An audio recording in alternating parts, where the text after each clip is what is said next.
Salut, c'est Ben Agri Normandie, j'espère que vous allez bien. Donc ça fait longtemps que vous m'avez pas vu.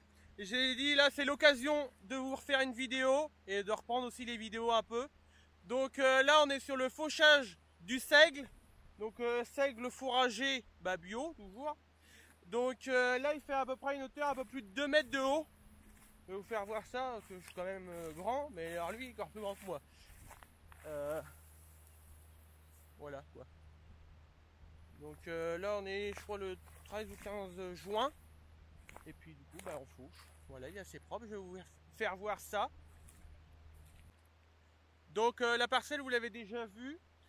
C'est la parcelle, celle-là fait 2 hectares à peu près, quasiment, un rectangle, donc rectangle quoi, voilà.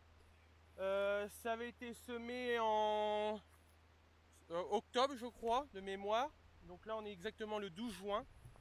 Et voilà, on va aller faucher ça. Donc il n'y a pas d'intérêt à faire un maïs ou autre derrière, parce qu'en fait on pensait faire un maïs et faucher plus tôt. Mais comme on voit l'année, puis le maïs c'est pas trop notre truc, du coup là l'objectif c'est de faucher et normalement semer un trèfle blanc nain et après refaire un blé. Donc voilà. Donc là le seigle il fait à peu près un peu plus de 2 mètres de haut quand même, bien dur. On va aller le voir juste après. Là je vais vous faire voir ce qui vient d'être fauché. Donc voilà, là ce qui vient d'être fauché, on voit les épis, ils sont beaux quoi, de belle taille. Et bon après c'est pas évident de faire voir pâteux, mais je vais vous faire voir. Donc voilà, pas très sale, parce qu'on avait regardé là même en fauchant, on voit bien il y a 2-3 rumesses qui se baladent. Il y a un petit peu de régras dedans, mais ça rien de bien méchant.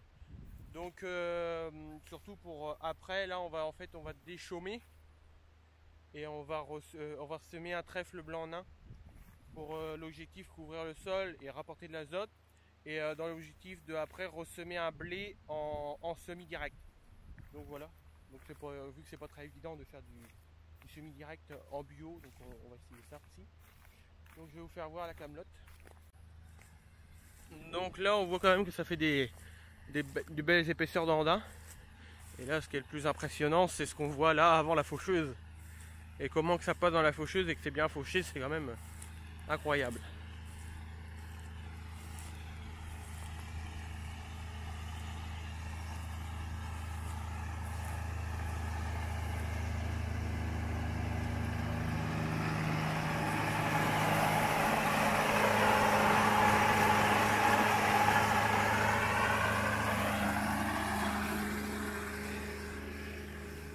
Donc voilà, la qualité de fauche, elle est nickel, irréprochable. Donc on n'a pas fauché trop ras parce que déjà les pieds sont assez jaunis déjà. Et voilà, là on voit un peu de régras, les pieds de régras, tout ça. Puis s'enligne. Et puis voilà. Il y a un petit peu de trèfle aussi là. Mais pas... Voilà, on voit bien quand même que c'est relativement très propre. Moi je trouve, surtout en bio là, on est bien quoi. Donc là par contre je vais vous faire une vidéo sur le fauchage. Je sais pas si vous allez avoir la suite sur l'endainage ou le pressage ou l'enrubanage ou voilà. Je vais vous mettre quand même dans la description le nombre de ballots que ça va rendre. Voilà, faut donner aussi une idée, puis même moi je sais même pas du tout combien ça va rendre de ballots quand même. Parce que c'est vrai que c'est hyper haut. On n'a pas l'habitude, surtout en bio, d'avoir autant de camelotes. Et voilà, j'espère que les petites explications vous ont plu, ça a aidé à voir un peu le chantier. Puis je vous dis à la prochaine. Et puis je vais vous faire des petits plans en drone. Donc c'était Ben Agri Normandie, j'espère que la vidéo vous aura plu. Si c'est le cas, partagez, likez et abonnez-vous, ça fait toujours plaisir. Donc là vous allez voir le Maxum à l'action. Ça y est, là, il y a de la camelote.